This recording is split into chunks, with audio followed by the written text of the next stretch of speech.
올해 우리 교회 표가 오른쪽에 걸려 있는 것처럼 말씀으로 새로워지는 교회입니다. 우리 다 크게 한번 읽어볼까요? 시작. 말씀으로 새로워지는 교회. 원래 이제 말씀으로 새로워지는 교회고, 오늘 그 본문 말씀이 표 성구입니다. 느헤미야 2장 17절, 에베소서 5장 26절에서 27절까지 말씀인데, 오늘 말씀은 느헤미야를 중심으로 말씀을 전하도록 그렇게 하겠습니다. 어쨌든 우리가 꿈에도 그리던 새해인지는 모르겠습니다. 자꾸 날이 가는 게 좋은지 안 좋은지 모르지만 우리 애들은 좋을 것 같아요. 새해가 오면 세뱃돈도 받을 것이고, 어른들은 별로 좋지 않을 것 같습니다. 또 세뱃돈도 나가야 되고, 나이가 자꾸 먹어가는 것이 별로 그렇게 기쁘지만은 않은 것 같은데, 또 한편 하나님께 점점 가까이 간다? 이거 좋은 거죠. 좋은 겁니다. 그래서 새해는 역시 기쁜 날이고 즐거운 날입니다. 올해가 이제 경자년이라 그러죠. 하얀 쥐의 해라 그러네요. 이 경자년에 첫 시간 예배에 나오신 여러분들을 진심으로 축하를 하고, 하나님의 은혜가 올 한 해도 여러분들 가정과 개인 그리고 직장과 일터에 충만히 임하기를 기원합니다. 우리는 다 새해가 되면 여러 가지 각오들을 하게 됩니다. 특별히 이제 신앙인들은 올해는 꼭 성경 일독해 봐야지. 새벽 기도에는 못 나오더라도 정기적으로 기도하는 시간을 가져야지. 올해는 내가 꼭 누군가 한 명을 전도해야지. 올해는 꼭 교회 봉사 내가 하나는 한번 해봐야지 하는 이런 생각들을 갖습니다. 근데 우리가 이제 새해가 되면 계획을 하듯이 우리 하나님께서도 역시 계획을 가지고 계십니다. 하나님의 계획이라는 것은 우리가 영적인 눈이 열려야 되는 거죠. 영적인 깨달음을 가질 때 그것이 보이기도 하고 또 안 보이기도 합니다. 혹은 교회를 통해서 또 목사를 통해서 오기도 합니다. 우리 한국 교회가 이런 하나님의 마음, 하나님의 뜻을 좀 조금이라도 잘 알았다고 하면 얼마나 좋았을까, 이런 생각을 많이 해봅니다. 왜냐하면 우리 한국 교회는 세계 기독교 역사에서 유래를 찾기 힘들 만큼 정말 100년 안에 엄청난 부흥을 이루었습니다. 그런 나라가 없어요. 전 세계적으로 선교사가 들어와서 성경을 번역을 합니다. 그런데 우리나라는 유일하게 선교사가 들어오기 전 이미 성경이, 물론 쪽복음이라서 뭐 마태복음, 요한복음 이렇게 적은 부분이지만 이미 선교사가 들어오기 전에 이미 성경책이 번역이 돼 있었어요. 그러니까 이것도 역시 우리나라 기독교만 가지고 있는 아주 독특한 역사입니다. 그러니까 이 우리나라의 경제 성장과 더불어서 우리 교회도 아주 급성장을 이루었습니다. 근데 그렇게 급속하게 성장을 하다가 2000년대에 들어와서 마이너스 성장을 하기 시작을 합니다. 그러다가 이제는 그것이 고착화돼서 점점 이제 사람이 줄어들고 있습니다. 자, 그런 거 보면 오늘 여기에 나온 우리 그 교회학교 우리 그 친구들은 정말 귀중한 보배들입니다. 앞으로 여기에 있는 유치부, 아동부, 중고등부 학생들이 우리 한국 교회를 변화시켜 나가야 될 일꾼들입니다. 오늘 이렇게 송구영신 예배 나왔는데 앞으로도 주님의 전을 멀리하지 않고 늘 가까이 하는 우리 은일인들이 될 수 있도록 그렇게 바랍니다.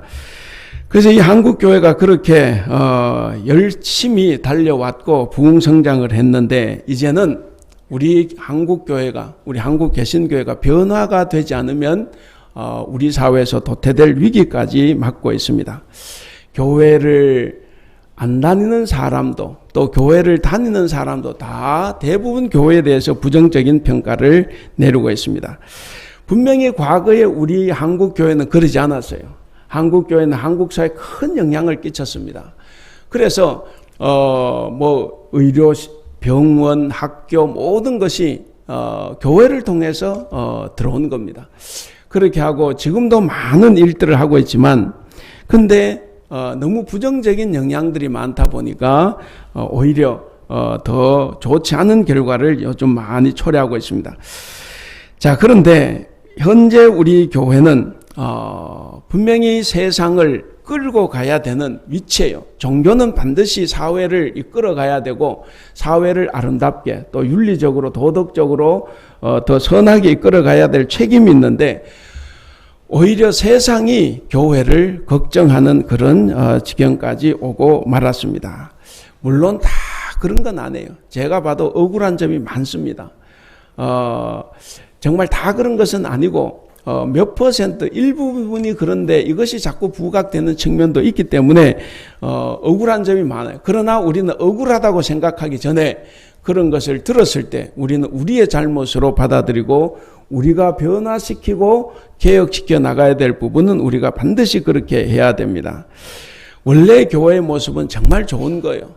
하나님께서 정말 피로 값주시고 세워주신 교회고 그래서 우리는 이 교회를 통해서 우리는 정말 하나님의 말씀을 듣고 하나님의 마음을 품고 이 세상을 살아가게 되는 겁니다. 근데 오늘 우리의 잘못으로 교회를 다니는 우리의 잘못으로 교회들이 더 힘들고 어렵게 됐습니다. 무엇보다도 목회자들이죠. 목사들입니다. 목사들이 잘못 가르쳤고 잘못 인도했기 때문에 오늘날 우리 한국 교회가 이렇게 됐다고 생각을 합니다. 그래서 저도 목사의 한 사람으로서 정말 대단히 죄송합니다. 그러나 이미 우리는 엎질러진 물입니다. 그렇기 때문에 이제부터가 중요한 거예요. 사실 교회가 위기라고 하는데 그 위기 중에 하나를 우리는 무엇으로 꼽느냐 하면 교인 수가 줄어들기 때문에 자꾸 위기라고 봅니다. 그런데 저는 그렇게 보지 않아요. 교인 수가 줄어드는 것은 오히려 교회가 더 깨끗해지는 하나의 영향입니다. 그래서 오히려 줄어들어서 정말 제대로 믿는 사람이 남아서 다시 시작하는 것이 훨씬 더 좋습니다. 그렇다고 여러분 다 교회 안 나오라는 이야기 아니에요. 줄어들더라도 우리는 줄어들지 말고 여러분들은 줄어들지 말고 여러분들 입장에서 여러분의 처한 상황에 최선을 다해서 하나님을 믿으셔서 정말 바른 삶을 삶으로써 우리 한국 교회를 새롭게 만들어 가야 됩니다. 한국 교회는 반드시 개혁을 해야 됩니다. 교회는 본질을 붙잡고 기득권을 다 포기해야 됩니다. 그래서 혁신을 해야 됩니다. 세상으로부터 오는 수치와 조롱으로부터 오늘 느헤미야 말씀에 그게 있죠. 다시는 수치를 당하지 말자 이런 결심이 나옵니다. 느헤미야가 그렇게 이야기를 하고 있죠. 다시는 수치를 당하지 말자. 그러니까 우리도 마찬가지입니다. 우리도 다시는 사회로부터 우리가 교회가 수치를 당하면 안 되는 것입니다. 한국 교회는 느헤미야와 같은 혁신이 반드시 필요합니다. 개혁교회는 항상 개혁되어야 한다. 이것이 종교개혁자들의 외침이었습니다. 그 외침대로 교회는 반드시 새롭게 변화가 돼야 됩니다. 새롭게 변화되지 않으면 우리는 도태될 수가 없고 우리는 이 때를 놓친다고 하면 다시 일어설 수 없을지도 모릅니다. 그러나 우리에게는 희망이 있습니다. 무엇이 희망입니까? 교회는 우리 주님께서 세우신 곳입니다. 우리 주님이 핏값으로 세워주신 곳이 바로 교회입니다. 그리고 교회의 주인은 누굽니까? 바로 예수 그리스도 주님이십니다. 다만 주인이 있고 우리는 어떻게 보면 자녀고 종이라고 보면 우리가 잘못 사는 거죠. 주인의 그 마음을 잘 모르고 혹은 무시하고 혹은 주인의 마음을 알지만 내 욕심이 있어서 내가 살고 싶은 대로 살았기 때문에 오늘 이런 위기가 왔다 하는 겁니다. 그러나 우리는 반드시 기억을 해야 됩니다. 교회의 주인은 주님이십니다. 그렇기 때문에 우리는 주님의 말씀, 주님의 뜻대로 우리가 살아가야 합니다. 느헤미야 이 시대에도 그랬고 종교개혁 시대도 그랬습니다. 항상 교회는 위기였어요. 교회는 위기였지만 하나님의 은혜가 차고 넘쳐 흘렀습니다. 말씀으로 새로워지기를 기대하는 마음이 있었을 때 하나님께서는 반드시 거기에 은혜를 부어 주셨습니다. 바로 그것을 우리는 이 성경과 그리고 우리 기독교 역사를 통해서 우리는 알 수가 있습니다. 그래서 우리는 다시 한번 하나님의 은혜가 우리 한국 개신교회에 그리고 우리 타이베이 한국교회에 부어지기를 소망합니다. 하나님께서는 느헤미야를 사용하셨습니다. 그것처럼 또 하나님께서는 종교개혁자들을 사용하셨습니다. 역시 그것처럼 오늘 우리를 들어 교회를 새롭게 해주시는 그 도구로 우리를 사용하실 수 있기를 우리는 바라고 또 하나님께 간곡히 바랍니다. 여러분 올 한 해 우리 대북교회가 목표로 삼고 앞으로 나아가야 될 말씀은 바로 말씀으로 새로워지는 교회입니다. 이 목표를 가지고 주님이 원하시는 모습으로 올 한 해 우리가 열심으로 교회를 세워나가야 되겠습니다. 그럼 구체적으로 우리 교회가 어떻게 말씀으로 새로워져야 하는가 하는 것에 대해서 몇 가지 한번 살펴보겠습니다.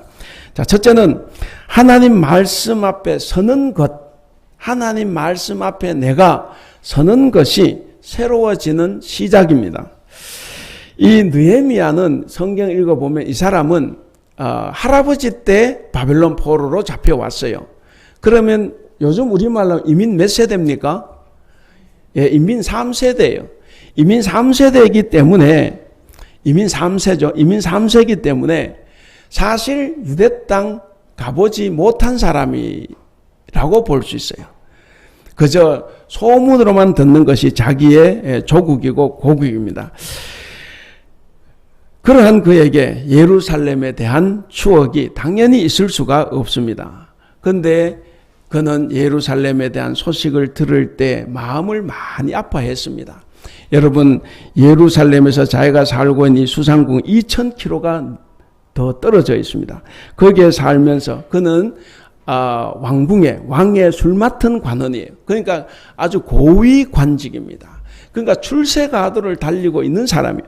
근데 그가 예루살렘의 소식을 들었을 때 어떤 소식이냐면 예루살렘의 성벽이 무너져서 아직도 재건되지 못했다. 이 소식을 듣고 그것을 너무 수치스럽게 생각을 했습니다. 그래서 느헤미야 1장 6절에 보면 그 소식을 듣는 순간 나와 내 아버지의 집이 범죄하여 이렇게 됐다라고 애통해합니다. 자기의 죄 때문에 바로 자기의 고국이 그렇게 힘들게 됐다고 그가 애통해하는 겁니다.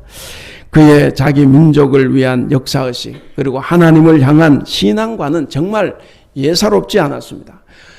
이민 3세면 정말 잊어먹어 버리잖아요. 말까지 잊어먹을 수 있어요.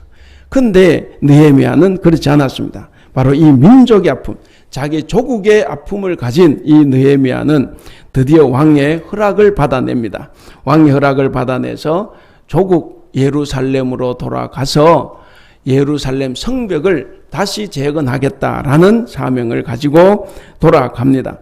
그래서 예루살렘에 와서 보니까 아니나 다를까 정말 예루살렘 성벽이 다 무너져 있습니다.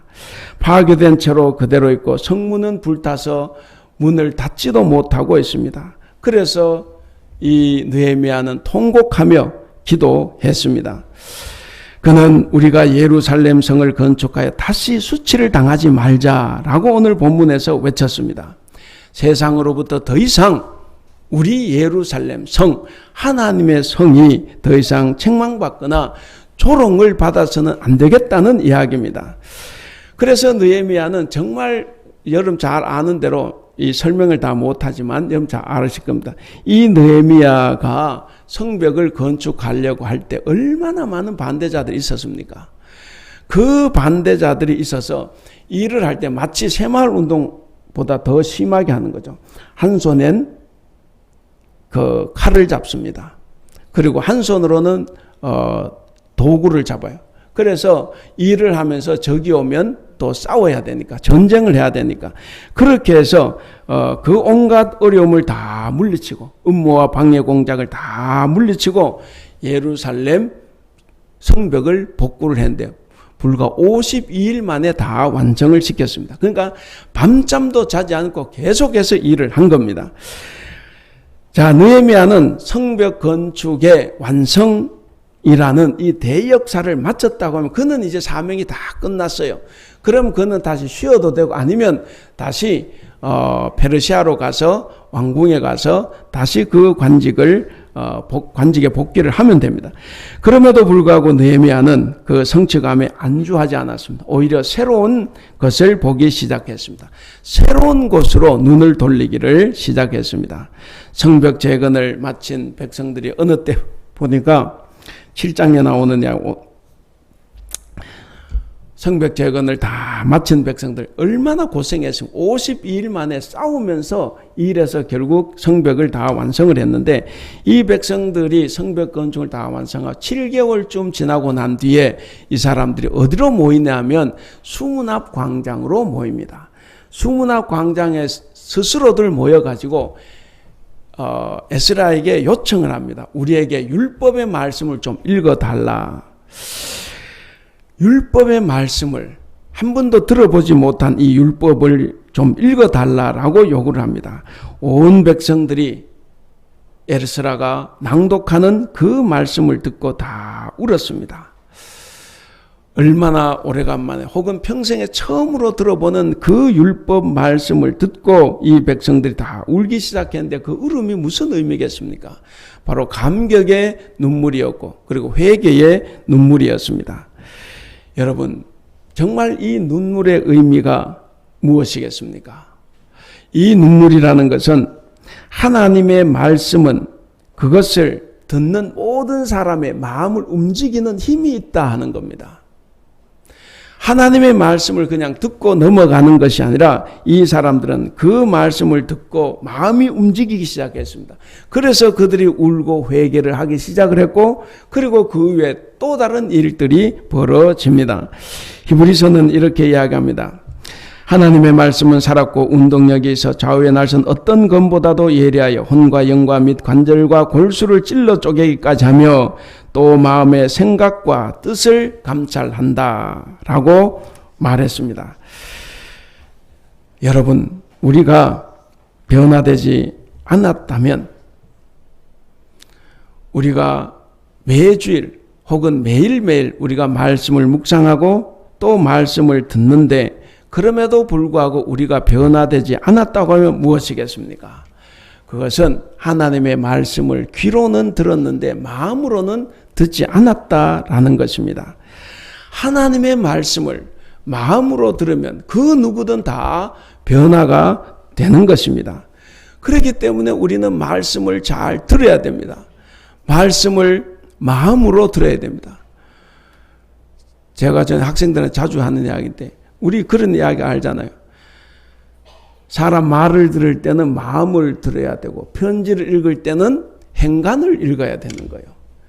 말을 들으면 말만 들으니까 자꾸 오해가 생기는 거예요. 글자를 읽는데 그 글자만 읽으니까 문제가 생기는 겁니다. 바로 우리가 말씀을 마음으로 듣는다고 하면 우리는 다 변화가 될 수 있습니다.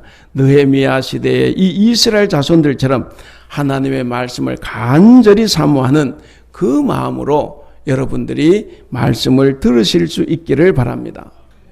그러면 하나님의 말씀의 능력으로 인해서 우리는 다 변화가 될 것입니다. 오늘날 우리 교회가 사회를 선도하는 것이 아니라 오히려 사회가 우리를 걱정하는, 오히려 사회의 개혁 대상이 우리 교회가 된 것은 아닌가 생각을 해봅니다. 그렇기 때문에 우리는 다시 한번 말씀으로 돌아가야 합니다. 두 번째 우리가 생각해 볼 수 있는 것은 하나님의 말씀을 듣고 새로워진 성도. 만약에 우리가 정말 말씀을 듣고 새로워졌다고 하면 우리는 그 말씀을 세상에 나가서 실천해야 합니다.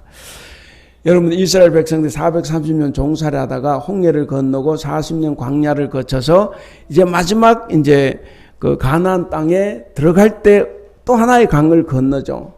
바로 요단강을 건넙니다. 요단강을 건널 때 그때는 물이 많이 있었을 때요. 그러니까 물이 많이 있었을 때인데 이걸 그냥 건너기에는 얼마나 힘이 듭니까? 그럼에도 불구하고 제사장들이 법궤를 메고 그냥 가는 거예요. 믿음으로 가는 거예요. 갔을 때 제사장들의 발이 물에 닿자마자 물이 갈라집니다. 그러니까 하나님의 말씀을 듣고 따를 때 일이 생겨난다 하는 거죠.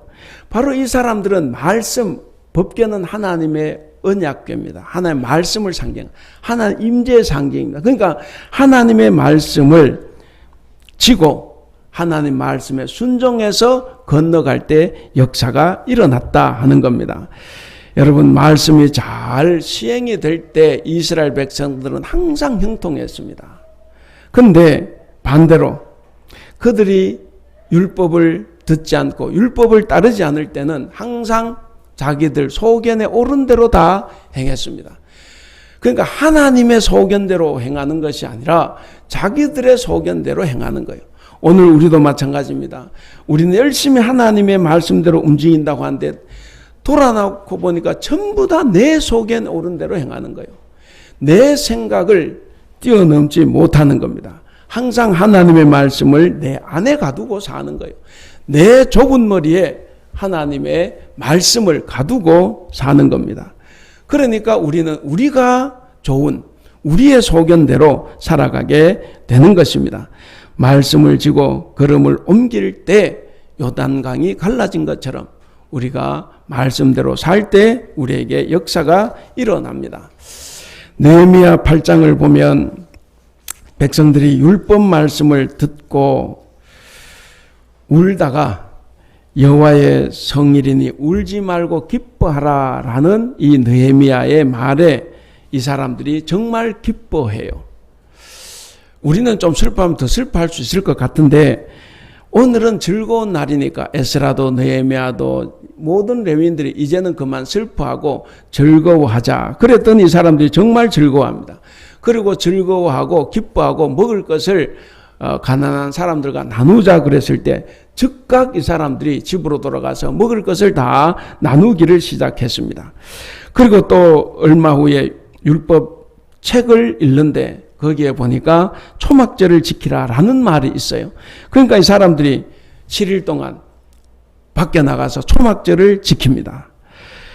여러분, 이게 뭡니까?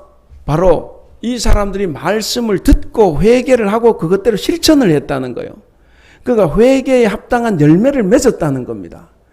그들이 말씀을 듣고 울었을 때 회개의 울음인데 우리는 그러고 그냥 그만둘 수 있는데 이 사람들은 시키는 대로 다 했어요. 그래서 집으로 돌아가서 음식을 다 나누고 함께 즐거워했습니다. 사랑하는 성도 여러분, 말씀은 누구나 들어야 합니다. 그리고 누구나 말씀을 들은 사람은 그 말씀을 실천해야 합니다. 그 말씀을 지켜야 합니다. 여러분, 왜 이 성경 말씀 우리에게 주어져 있습니까? 이걸 읽으라고 주신 말씀도 아니에요. 이거 공부하라고 주신 말씀도 아니에요. 중요한 건 이거 실천하라고 우리에게 주신 말씀입니다. 바른 결심은 삶과 신앙을 새롭게 하는 출발점이 됩니다. 말씀에 대한 이 결심이 사람을 변화시키는 기폭제가 됩니다. 왜 그러냐? 하나님의 말씀에는 하나님의 능력이 담겨 있기 때문에 그렇습니다. 여러분들, 이 이스라엘 백성들이 그 말씀을 듣기 위해서 스스로 나와서 요청을 했습니다. 그리고 말씀을 읽을 때에 알아들을 만한 사람들은 다 알아들었지만 모르는 사람들도 많았어요. 그러나 이 사람들은 알아들을 수 있는 사람이든 모르는 사람 다 수문앞 광장에 모였습니다. 여러분, 신앙의 열정은 곧 말씀에 대한 열정입니다. 물론 우리가 신앙의 열정은 많은 것으로 확산시킬 수 있어요. 기도에 대한 열정, 찬양에 대한 열정, 봉사에 대한 열정, 이런 여러 가지 열정으로 확산시킬 수 있지만 그러나 근본적으로 가장 중요한 것은 말씀에 대한 것입니다. 우리는 이 말씀에 대한 열정을 가지고 있어야 됩니다. 믿음 생활에 대한 열정이 있는데 말씀에 대한 열정이 없을 수가 없습니다. 반대로 말씀에 대한 깊은 열정을 갖지 않고서는 바른 믿음을 행할 수 없습니다. 왜냐하면 말씀의 생활화 혹은 생활의 말씀화, 이것은 서로를 떨어뜨려 놓을 수 없습니다. 오늘 우리 설교 제목이 말씀으로 새로워지는 교회고, 또 원래 우리 교회 표가 말씀으로 세워지는 교회입니다. 그러니까 말씀으로 세워지는 교회, 이것을 다른 말로 표현하면 뭐가 되겠습니까? 교회가 새로워지기 위해서는 반드시 말씀이 있어야 한다는 것입니다. 다시 말씀드려서 교회가 새로워지기 위해서는 교회를 새롭게 하는 힘이 반드시 필요한 거예요. 교회를 새롭게 하는 힘이 뭐냐? 바로 말씀에서 나온다라고 하는 사실입니다. 그래서 교회는 하나님의 말씀으로 깨끗해질 수가 있습니다. 사랑하는 우리 성도 여러분, 성도는 말씀으로 스스로를 깨끗이 씻어야 합니다. 그리고 거룩해야 합니다. 예수님의 제자인 우리들은 멍에를 메고 예수님께 배우고 그리고 예수님을 따르는 자들입니다. 하나님의 말씀을 항상 등에 지고 그리고 가슴에 품고 늘 순종하며 살아가는 여러분들이 될 수 있기를 바랍니다. 그리고 오늘 이 느헤미야 보면 아주 대단히 중요한 것은 뭐냐면 이 기독교, 교회가 체계 종교라고 하는 사실입니다. 말씀의 종교라는 사실이에요. 성벽을 재건하고 7개월쯤 지났을 때 수문학 광장에 이스라엘 백성들이 모였다 그랬지 않습니까? 그리고 율법책을 읽어달라고 했어요. 원래 이 유대인들은 수문학 광장으로 모이는 것이 아니라 성전으로 가야 됩니다. 지금 성전이 재건돼 있어요. 그러니까 성전으로 가야 되고 거기서 뭘 해야 됩니까? 성전에서는 제사를 하는 거예요. 희생 제물을 잡아서 제사를 지내는 것인데 바로 유대인들은 그것을 행하는 사람들입니다. 그런데 오늘 여기 보면 백성들이 수문학 광장으로 왔어요. 거기에서 말씀을 읽어달라고 요구를 합니다. 그리고 말씀을 읽어줬을 때, 말씀을 들었을 때 그들이 아멘하고 하나님을 경배하고 울었습니다.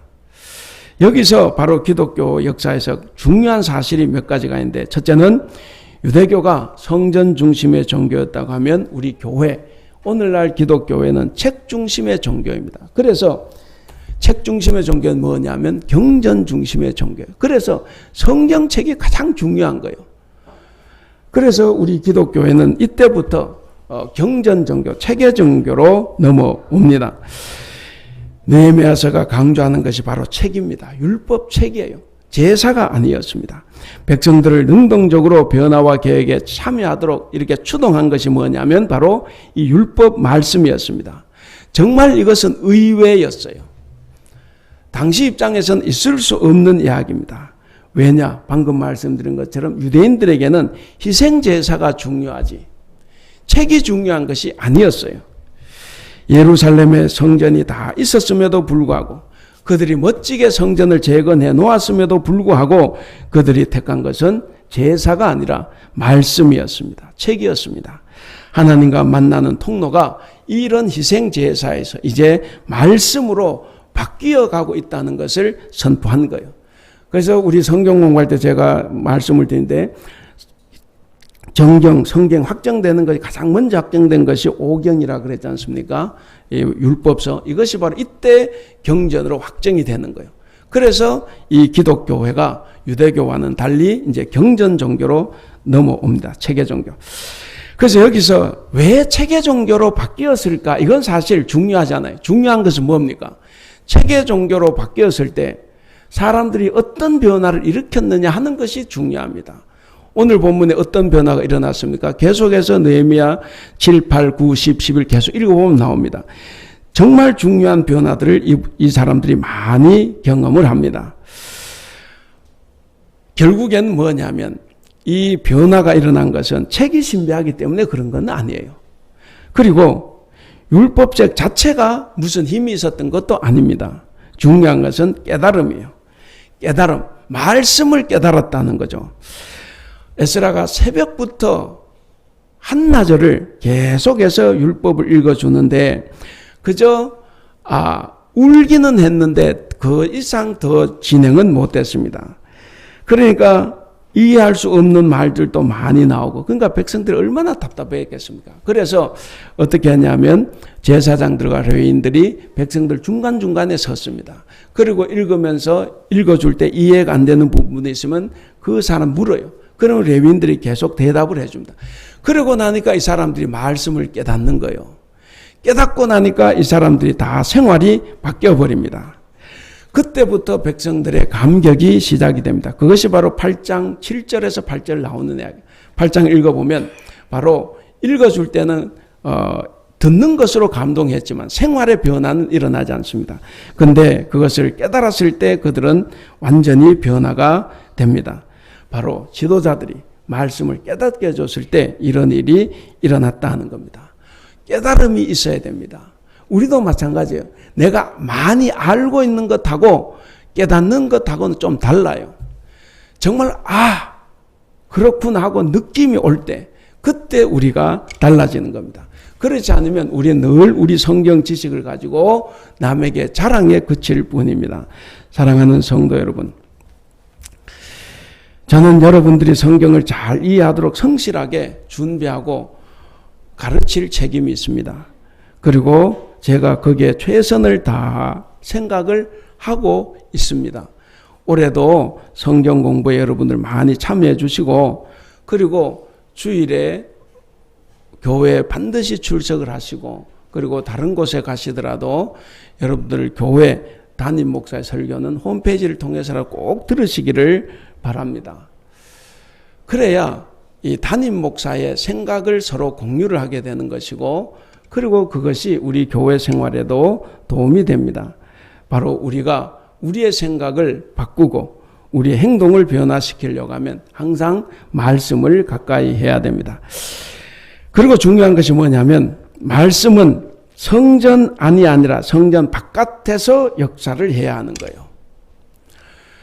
성전 안보다, 그러니까 교회 안보다 교회 바깥에, 이 사람은 어디에 모였습니까? 수문 앞 광장에 모였어요. 수문 앞 광장에 모여서 거기에서 역사가 일어난 겁니다. 그리고 이 사람들은 각자 자기 집으로 돌아가서 음식을 나눈 거예요. 여러분, 유다 백성들은 율법 말씀을 듣고 배우는 동안 회개하고 새 공동체로 거듭났습니다. 그리고 이 율법 말씀을 가지고 새 공동체로 거듭났을 때 그들에게 큰 기쁨이 있었습니다. 그들은 미래에 대한 소망도 가질 수가 있었습니다. 사랑하는 우리 성도 여러분, 우리 기독교회는 체계 종교, 경전 종교입니다. 우리는 이 성경책에서 벗어나는 그 어떤 가르침도 우리는 따라가서는 안 됩니다. 또한 이 성경 말씀은 교회에서 듣고 공부하고 깨달았다고 하면 반드시 세상 밖으로 나가야 됩니다. 교회 밖으로 나가서 우리의 삶의 현장, 여러분들의 삶의 현장에서 실천을 해야 됩니다.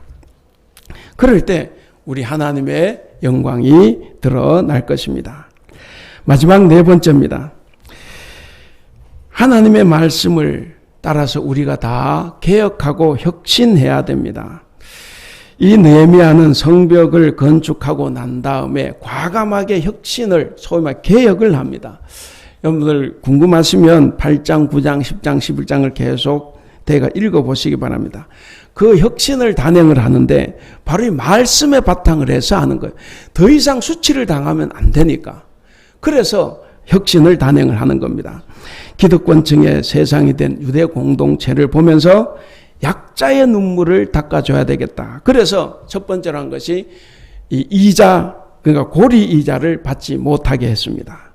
그리고 이방인과 절교하게 하고 안식일을 철저히 준수하게 하고 안식일에 나올 때는 반드시 11조를 바치게 했습니다. 안식일을 안 지키고 11조를 안 하니까 이 제사장들이 살아갈 길이 없어요. 그래서 제사장들이 타락하니까 종교가 타락을 합니다. 그리고 11조가 안 들어오니까 성전이 운영이 되지를 않아요. 그러다 보니까 이 성전이 또 해파가 됩니다. 그래서 느헤미야가 안식일을 철저히 준수하게 하고 반드시 11조를 바치게 해서 그래서 이 성전이 안정적으로 유지될 수 있도록 했습니다. 그리고 이방 여인들과 결혼한 사람들을 조사해서 다 이방 여인들을 돌려보내도록 했습니다. 사랑하는 우리 성도 여러분, 올바른 신앙은 교회 안에서 들은 말씀을 세상에 나가서 실천해야 합니다. 이것이 바로 혁신이고 개혁입니다. 우리 한국교회가 사실 우리 한국교회 성도들이 마음이 약해서 지금 위기가 온 게 아니에요. 교회 안에서만 착하게 살고 교회 바깥에 나가서 말씀대로 살지 않는 것 때문에 문제가 생기는 겁니다. 그렇기 때문에 이제는 우리가 바꿔야 됩니다. 이 느헤미야 이 시대처럼 우리가 말씀을 들었다고 하면 교회 바깥 세상으로 나가서 우리가 그것을 실천해야 됩니다.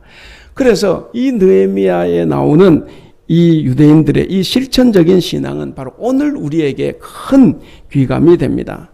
신앙은 삶의 현장에서 실천하지 않으면 무의미한 것입니다. 신앙은 반드시 행함으로 나타나야 됩니다. 그래서 야고보는 행함이 없는 믿음은 죽은 것이라고 말했습니다. 예수님도 좋은 나무는 좋은 열매를 맺게 된다고 했어요. 그래서 사람은 열매로 알 수 있다 그랬습니다. 사랑하는 우리 성도 여러분, 우리가 변화해야 됩니다. 그리고 우리가 개혁해야 됩니다. 우리 주님은 자기 목숨을 얻는 자는 잃을 것이요 나를 위하여 자기 목숨을 잃는 자는 얻으리라 라고 말씀하셨습니다. 우리가 잘 아는 이순신 장군도 말씀했습니다. 필사즉생, 필생즉사. 반드시 죽고자 하면 살고 살고자 하면 죽는다라고 말했습니다. 여러분, 오늘 이 느헤미야가 개혁한 것처럼 우리 그리스도인들은 먼저 우리가 가진 기득권과 결별을 해야 됩니다. 그리고 우리 스스로를 낮추어서 겸손하게 살아가야 됩니다. 그렇게 하면 하나님께서 반드시 우리의 가정과 우리의 직장과 우리의 일터를 그리고 우리 한국 교회와 우리 교회를 다시 세워 주실 것입니다. 이제 말씀을 맺겠습니다. 세상의 교회를 조롱하는 것은 바로 우리들의 수치입니다. 그리고 그것은 우리가 자초한 수치라고 볼 수가 있습니다. 근데 우리가 오늘 이 느헤미야를 볼 때 우리는 용기를 얻습니다. 그는 원래 개혁자가 아니에요. 요즘 말하면 그냥 공무원으로 그냥 열심히 살아가는 사람이었습니다. 근데 그가 개혁자로 갈 수 있었던 것은 자기의 조국, 고국을 너무 사랑한 거예요. 이민 3세가 그렇게 고국을 사랑해서 성벽이 무너졌다는 이 소식을 듣고 자기의 죄라고 회개를 했습니다. 그리고 고국으로 돌아가서 성벽을 다 재건하고 유대 사회를 개혁했습니다. 그가 개혁자가 되려고 한 것이 아니었습니다. 다만 그는 자기가 처한 그 현실에서 자기 일을 최선을 다해서 했을 뿐입니다. 자기의 신앙으로 하나님 말씀대로 최선을 다해서 살았을 뿐입니다. 그저 자기가 해야 될 일을 했을 뿐이고, 그리고 자기가 할 수밖에 없었던 일들을 했을 뿐입니다. 그렇게 하다 보니까 그가 개혁자로 간 것이지 그는 처음부터 개혁자는 아니었습니다. 우리는 분명히 느헤미야와는 다른 사람입니다. 그러나 우리도 느헤미야와 같이 할 수 있습니다. 오늘날 우리 한국교회 여건도 느헤미야 시대처럼, 느헤미야 시대 예루살렘처럼 많이 황폐화되어 있습니다. 무너져 버린 신앙의 성벽들, 그리고 교회를 허는 자들이 여기저기에 정말 수치스럽게 널려 있습니다. 아가서 3장을 보면 이런 말이 있어요. 평안한 공동체를 파괴하려는 세력을 포도원을 허는 작은 여우라고 말하면서 그 여우를 잡으라고 이야기를 합니다. 여러분, 우리 주변에도 아주 그럴듯한 말로 주님의 핏값으로 세워진 교회를 허는 세력이 있습니다. 그가 아무리 하나님의 사람이라고 해도 그는 하나님의 말씀으로 세워진 교회를 허무는 작은 여우에 불과합니다. 그런 사람들의 그럴듯한 말에 속아서는 안 됩니다. 결국 그들은 하나님의 대적자이고, 그리고 그들을 따라가는, 우리가 그들을 따라간다. 우리도 결국은 하나님의 집을 허는 대적자에 불과합니다. 사랑하는 우리 성도 여러분, 우리도 느헤미야와 같은 길을 걸어가야 하고, 그리고 이스라엘 백성들처럼 우리 교회를 말씀으로 세워지는 교회로 바로 세워가야 합니다. 하나님의 말씀을 듣고 바로 세워진 성도, 새로이 세워진 성도는 반드시 그 말씀을 들고 세상으로 나가서 세상에서 실천해야 합니다. 세상을 바꿔야 되고 그리고 세상을 가장 깨끗하게 만들어 가야 됩니다. 오늘 여기 학생들이 많이 앉아 있는데 여러분들이 공부 열심히 해서 잘 살게 되고 높은 자리에 가면 정말 세상을 밝게 만들어야 됩니다. 근데 자기의 이익에 함몰이 돼서 자기의 이익을 추구하다 보니까 기독교인 때문에 세상이 망할 지경입니다. 그래서 우리는 이 말씀을 삶의 현장에서 실천해야 되고 그리고 하나님의 말씀을 따라서 우리 자신을 변화시키고 그리고 우리 교회를 혁신해 나가야 합니다. 우리의 신앙과 삶의 기준은 하나님의 말씀입니다. 성경책이에요. 우리는 경전 종교입니다. 우리 교회가 세상에서 신뢰를 다시 회복하는 길도 바로 이 말씀으로 돌아가는 거예요. 이 말씀을 듣고 깨달아서 실천하는 데 있습니다. 사랑하는 우리 대북교회 성도 여러분, 2020년 한 해 동안 말씀으로 교회를 새롭게 하는 이 일에 여러분들 적극적으로 동참하시고 앞장서 주시기를 바랍니다. 그리고 기도와 행동으로 참여해 주셔서 올 한 해 우리 교회가 정말 말씀으로 새로워지는 교회, 정말 교회를 개혁하고 우리의 삶을 변화시켜서 세상을 바꾸는 우리들이 다 될 수 있기를 주님의 이름으로 축원합니다. 기도하겠습니다. 사랑이 많으신 우리 하나님 아버지 은혜를 감사합니다. 이스라엘 백성들이 하나님의 말씀을 들을 때에 그 말씀을 듣고 자신의 말씀으로 여긴 마음처럼 우리에게도 그런 마음을 허락하여 주시옵소서. 말씀을 들을 때 형식적으로 귀로만 듣지 않게 하시고 마음으로 들어서 그 말씀이 나의 마음을 움직이고 우리를 다 변화시키고 우리 교회를 개혁시켜 나갈 수 있도록 우리 주님 도와주시옵소서. 올 한 해 우리가 열심으로 말씀으로 돌아가는 삶을 살아갈 수 있도록 주님 도와주시옵소서. 감사하며 우리 주님 예수님의 이름으로 기도하옵나이다. 아멘.